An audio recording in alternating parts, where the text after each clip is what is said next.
Hi Peaches, it's Shaaba. Welcome back to my channel and thank you for clicking on another video. How are you? I hope you're well. It is that time of the week again where we are going to go fishing into the Reddit forum that is AITA. As you know, we do this because it's a little bit of drama, which means it's a little bit of fun. Also, we can hopefully help a couple people out, either the people originally posting, asking for advice, or more likely other people in similar situations, and expand our own mindsets as well. A big thank you as well to the beautiful Backstage Peaches for helping me collate some of today's Am I the Arsehole posts. If you'd like to find out more about what being a Backstage Peach means, you can click the little join button that should be down here somewhere. But for now, let's go fishing for some assholes. I'm finding society a lot at the moment, so let's see just how much that is reflected on this forum. Am I the arsehole for expecting my wife and her friends to respect my day of silence? I, 39-year-old man, lead a very busy life at work, so once every year I pick a day where I spend the entire day in silence. Oh, without any gadgets or phones, and I spend the day in quiet contemplation. I've done it ever since I moved off to college, and this year, that day was yesterday. Totally not what I thought was happening. I don't know why I expected that to be in memory of someone, but okay. Now normally on these days, my wife will leave me alone and I find something to do, but her car was in the shop and she'd had a trip planned and was going to the beach with her friends. So the day before yesterday, I told her I was willing to take her and her friends,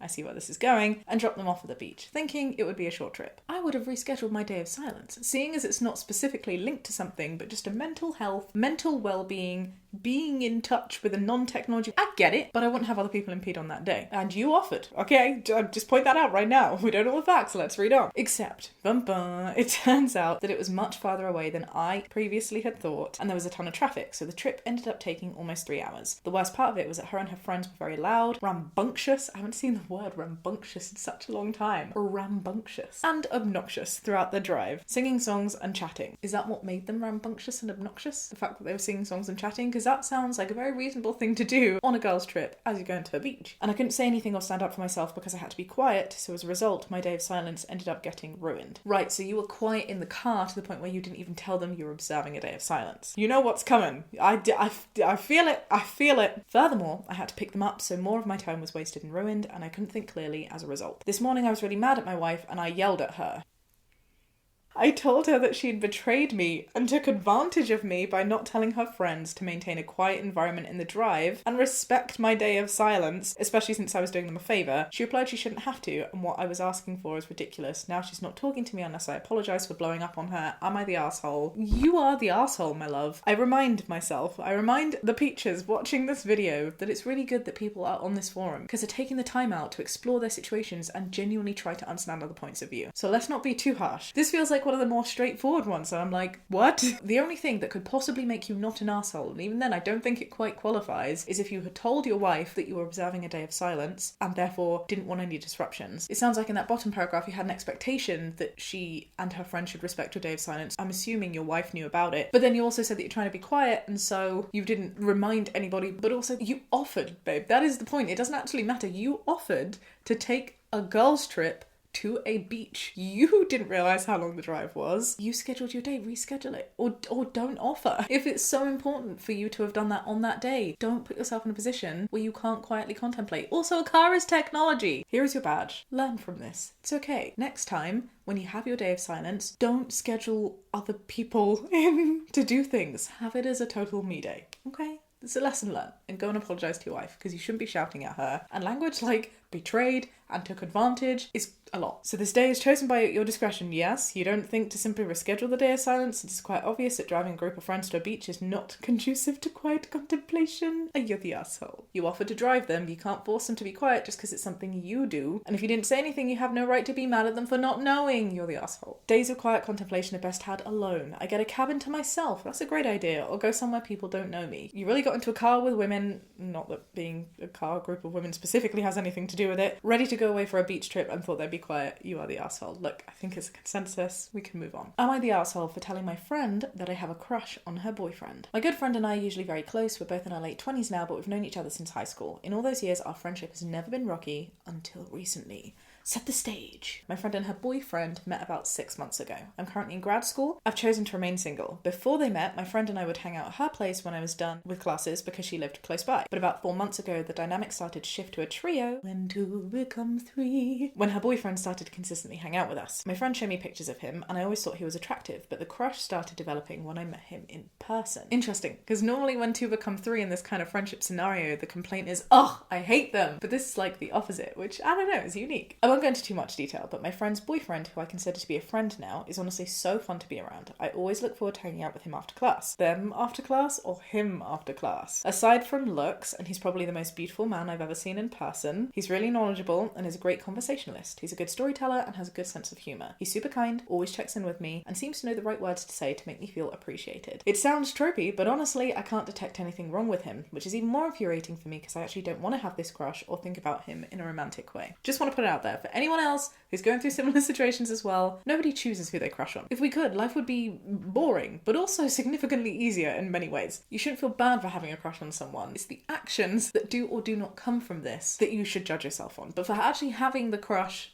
it's fine. Don't feel bad about that. Last week he went to visit family, so he hasn't been around. And last Friday, my friend wanted to know what I thought about him because they were thinking of moving in together. I basically gave her a rundown similar to the last paragraph, and this prompted her to say it sounded like I had a crush on him. She said it in a joking way, so I just sort of laughed it off. But then I blurted out that I honestly think I do have a crush on him. It got super awkward when I said that, and I immediately felt like I screwed up. I tried to downplay it by saying that it was probably just hormones and me being single and basically trying to play it off as a joke. Okay, that's really interesting. So you just kind of said it. Half of me is like, I would not have done that. But the other half of me is like, well, it happens and it's true and it's not controllable and it's not something your friend can be mad at you for because everyone gets crushes. Clearly she thinks he's great too, like you can both relate. Fast forward to Monday when her boyfriend came home, my friend sent me this text, verbatim, hey, going forward, I think I need to set some boundaries because I don't want boyfriend to become an issue with us. I think from now on we should just hang out on the weekends, just the two of us if that's okay. It would make me feel better. Call me and we can talk about it more. Love you lots. My usual routine on Mondays was to go hang out with her after my lecture, so I felt kind of blindsided by this. I hadn't reached out to her since her text. I'm a bit angry with her because I feel like she's implying she can't trust me around him. And now she's depriving me of a genuine friendship that has grown between me and him. But I also want to know if this is something that is entirely my fault. So, am I the asshole? Whoa! This one is so interesting. I'm just gonna talk it out, so my badges are temporary right now. You are not the asshole for having a crush. Totally fine, everybody says that. You then told your friend about the crush, and you are still not the asshole for doing that. It's just odd. I don't think that makes you an asshole. I probably wouldn't have done it. Look, it's one of those things, one of those unspoken things. Many people experience this, but sometimes things just don't need to be said. There is a time and a place for honesty. This is one of those very rare occasions when maybe it is not needed. Or if it is needed, it's not by the way, I have a crush on your boyfriend. Yeah, he is absolutely dreamy and amazing and all of these things. Let's still hang out in the exact same way that we are. If I was to bring it up, it would be a case of, I'm so sorry, this is a little bit awkward, but we're besties, right? So we can have this conversation. I wanted to let you know that I'm kind of having a temporary, happens to everyone, crush on your boyfriend because I think he's amazing too. I need some time away so I can get over these feelings. I'd appreciate if you didn't say anything. Let's just chill out a little bit, do separate things for a while, and I will see you soon. That's not exactly how the conversation would go down, but that would be the vibe. I actually think your friend has been incredibly mature, right? Because if somebody had said that to me, I'd be like, oh, we're about to move in together and you are saying these things and not in any way reassuring me that you're not going to act upon it or that this isn't going to cause a problem. Because if I was to say, yeah, I think he's kind of cool, maybe I have some feelings, not that I would say that, but it would immediately be followed by, don't worry, this is absolutely not going to get in the way of anything. You know I wouldn't do anything. It's just one of those things that happens. So yeah, I think your friend is being really mature and still wants to talk to you about it. It's not like she was like, we're only going to hang out just the two of us. It's let's have a chat. But I think maybe we wait until we're just the two of us right now because I'm being honest and this is how I feel and I love you and let's talk. And I think that that's fine. So it's not an everybody sucks here and now you're upset because of the text. And I think maybe just there.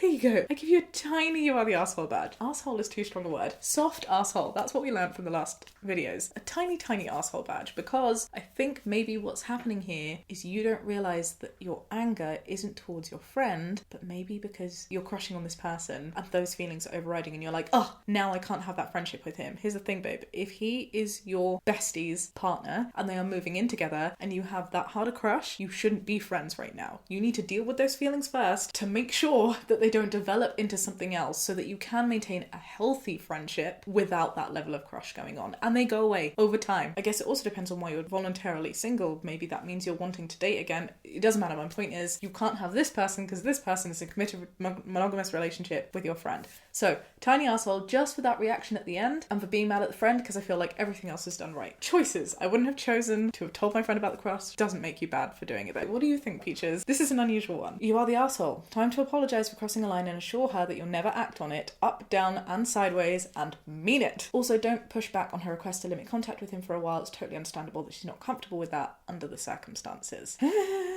I am inclined to agree. Honestly, the friend's text was incredibly understanding and respectful. I would be upset if my supposed friend randomly told me they had feelings for my partner. No, I wouldn't be upset at that. I would be like, oh, darn. Because it makes things a little bit awkward, but I wouldn't be upset because it's not their fault. I don't get why OP is surprised that the friend doesn't want her hanging around the boyfriend anymore. It's probably for the best. Sounds like OP needs to find her own boyfriend and take some time away to get over those feelings. Definitely take away some time to get over those feelings. Maybe it doesn't have to manifest in the form of a different partner or boyfriend if that's what you're into, but you can still have a friendship, I think, once you've realised and gotten over the crush. I seriously don't get why people think crushes are some grave matter that must be shared with all relevant parties. It's natural to be attracted to hot people you get along with. The important part is that you just feel those feelings and let them pass naturally. At some point in my life, I've been attracted to a multitude of people, some who are friends, some who have partners, and the cure is acknowledging that it's just a feeling and my actions are the important part. The danger zone for crushes is thinking that something needs to happen to get rid of it. It just goes on its own. I totally agree and appreciate that. And I also want to put it out there, I've been in a relationship with Jamie for 10 years. I would be totally lying, and so would Jamie, if either of us said we didn't feel some sort of attraction to other people. It is totally fine. You are allowed to be attracted to other people. But if you're in a monogamous relationship, you just don't act on it. Peruse the menu and don't take a bite. Explore the shop and don't make a purchase. End of.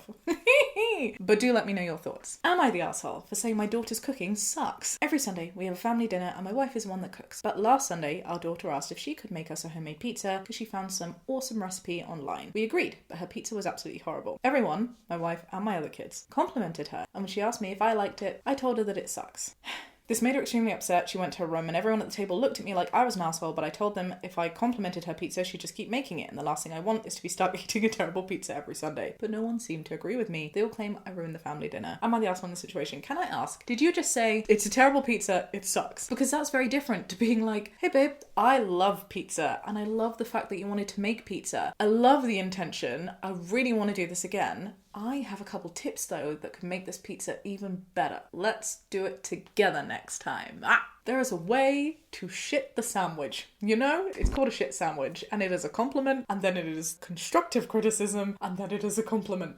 And that is the best way to give people who you love advice. If you just say, it sucks, that's just poop. That's not a sandwich. You give sandwiches to the people you care about. I also want to point out though that I think the rest of your family who was just like, oh, lovely pizza, if it really was a terrible pizza that nobody enjoyed, are arseholes for lying, because how are people supposed to be better if we don't give them constructive feedback to help them? If the truth hurts, not telling them is not caring. I feel like that's a really important point that we need to be putting out there that affects so many situations. Telling the truth, even if it hurts, is a true display of love if it's needed. You can't lie to people because then you're stopping them from growing. It could be that she wants to be an incredible chef, and you're right, your honest truth can help, but it's about the way you deliver that truth in a pretty sandwich. You're the arsehole. You could have politely given her constructive feedback about what it was specifically you didn't like. She's young, she's learning, and now she'll be fearful to try again. A friend of mine recently taught me a saying, come with me, don't come at me. OP could use this tidbit. I love that. Come with me, don't come at me. I knew this is clever. Thank you. You are the arsehole. You don't have to outright lie and say the food was wonderful if it wasn't, but you should support your daughter's effort at the very least. In any case, if your daughter's 16 and her cooking sucks, whose fault is it? Yours, double, you're the arsehole. Okay, calm down. That's not right at the end. I think that's a bit of an exaggeration. Well, I think this is the first time that we've found 3 arseholes when fishing. I don't know how I'm supposed to feel. We got a lot of fish. Do we want a lot of fish? This is odd. Anyway, I hope you enjoyed this video. Please do let me know your thoughts, especially on that middle one. And hey, if you are in a similar situation to anybody that we've spoken about today, I hope this helps. If you enjoyed this video, give it a thumbs up, subscribe if you would like to see more, and I'll catch you next time with another video. Be kind and have a great day. Bye.